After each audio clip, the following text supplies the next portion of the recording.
Mancherial municipal corporation పరిధిలో రాళ్లవాగు వర్షాకాలంలో ఉధృతిని తట్టుకునేందుకు ముంపు కాలనీలు ప్రమాదానికి గురికాకుండా స్థానిక ఎమ్మెల్యే కొక్కిరాల ప్రేమ్సాగర్ రావు కరకట్ట నిర్మాణానికి పనులు మొదలుపెట్టినారు. దాదాపు సుమారు 230 కోట్లకు పైగా నిధుల ద్వారా చేపట్టిన ఈ పనులు అర్ధాంతరంగా నిలిచిపోయాయి.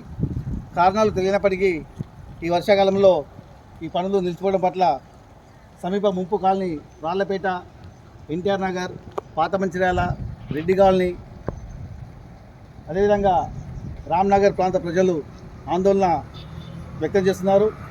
కరకట్ట పనులను ఒకవైపు చేపట్టినప్పటికీ కార్మల్ స్కూల్ నుండి కాలేజీ రోడ్డు గోదావరి నది వరకు ఈ పనులు చేపట్టారు. కాకుంటే దాదాపు మొదట్లోనే కొంతవరకు 100 మీటర్ల వరకు పనులు సాగి నిలిచిపోయినట్లు తెలుస్తుంది. ఈ పనులను త్వరితగతిన చేపట్టి ముంపు కాలనీలకు రక్షణ కల్పించాల్సిన బాధ్యత మున్సిపల్ అధికార యంత్రాంగంతో పాటు పాలకవర్గం పైన ఉంది. అదేవిధంగా కరకట్ట పనులను ఒకవైపు కాకుండా రెండు వైపులా పాత మంచిర్యాల, లక్ష్మీనగర్, రంగపేట సైడ్ కూడా చేపట్టాలని ఆ ప్రాంత ప్రజలు స్థానిక ఎమ్మెల్యేకు విన్నవిస్తున్నారు. వేటి న్యూస్, ఇది పక్కా లోకల్, ఎర్రం ప్రభాకర్.